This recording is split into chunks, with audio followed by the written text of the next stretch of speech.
राजस्थान की सियासत और प्रशासनिक गलियारों में इन दिनों एक नया नाम गूंज रहा है, कंचन चौहान।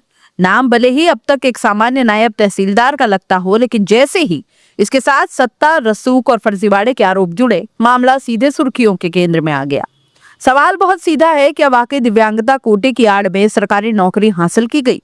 और अगर हाँ, तो क्या सत्ता की ढाल अब तक इस पूरे खेल को बचाती रही? राजस्थान राजस्व मंडल ने भीलवाड़ा जिले की करेड़ा तहसील में तैनात नायब तहसीलदार कंचन चौहान को तत्काल प्रभाव से एपीओ कर दिया है। आदेश आते ही प्रशासनिक हलकों में खलबली मच गई है। कारण, कंचन चौहान कोई आम अधिकारी नहीं बल्कि शंकर सिंह रावत की पुत्री है। सत्ता से जुड़े इस रिश्ते ने मामले को साधारण प्रशासनिक कार्यवाही से कहीं आगे एक बड़े राजनीतिक विवाद में बदल दिया है। राजस्व मंडल ने अपने आदेश में भले ही एपीओ की वजह प्रशासनिक कारण बताई हो, लेकिन भीतर खाने की कहानी कुछ और ही इशारा कर रही है। सूत्रों के मुताबिक यह कार्यवाही फर्जी दिव्यांगता प्रमाण पत्र से जुड़े गंभीर आरोपों की जांच के चलते की गई है। कंचन चौहान का चयन वर्ष 2018 में हुआ था। उसी समय से उनकी नियुक्ति को लेकर सवाल उठने लगे थे। आरोप साफ थे, दिव्यांगता कोटे का गलत इस्तेमाल कर सरकारी नौकरी हासिल की गई। ये महज सोशल मीडिया की अफवाह नहीं थी, बल्कि बाकायदा शिकायतें मुख्यमंत्री कार्यालय और राजस्थान एसओजी तक पहुंची। शिकायतों में दावा किया गया कि जिस दिव्यांगता प्रमाण पत्र के आधार पर कंचन चौहान ने चयन पाया, वो संदिग्ध है और नियमों के खिलाफ जारी किया गया। यही नहीं, ये भी कहा गया कि वास्तविक दिव्यांग उम्मीदवारों के हक पर डाका डालकर नौकरी हथिया ली गई। मामले की गंभीरता को देखते हुए राज्य सरकार ने जांच की जिम्मेदारी एसओजी को सौंपी। एसओजी ने दस्तावेज खंगालने शुरू किए, मेडिकल रिकॉर्ड की पड़ताल की और संबंधित विभागों से रिपोर्ट मांगी। लेकिन चौंकाने वाली बात यह है कि अब तक एसओजी की अंतिम जांच रिपोर्ट राजस्व मंडल को नहीं मिली है। इसके बावजूद सरकार ने एक बड़ा कदम उठाया, कंचन चौहान को एपीओ कर दिया गया।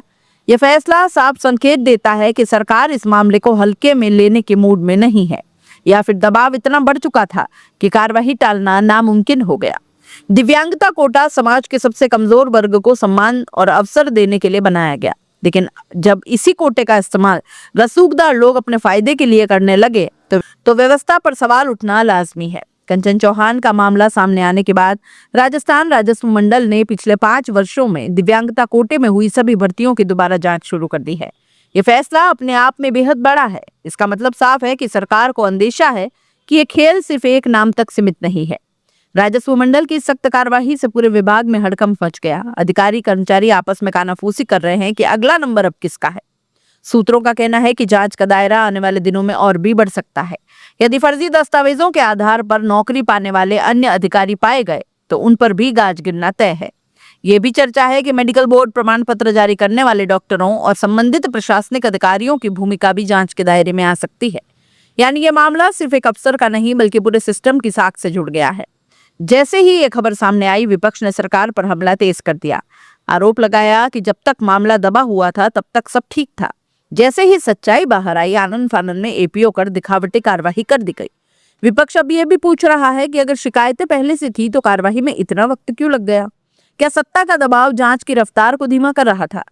इस पूरे घटनाक्रम ने आम लोगों के मन में कई सवाल खड़े कर दिए हैं। क्या सत्ता से जुड़े लोगों के लिए नियम अब अलग होते हैं? क्या दिव्यांगता जैसे संवेदनशील कोटे का दुरुपयोग खुलेआम होता रहा है? और सबसे अहम, क्या इस बार जांच सच में अंजाम तक पहुंचेगी? फिलहाल कंचन चौहान एपीओ है, यानी पद पर नहीं है, लेकिन सेवा से बर्खास्त भी नहीं है।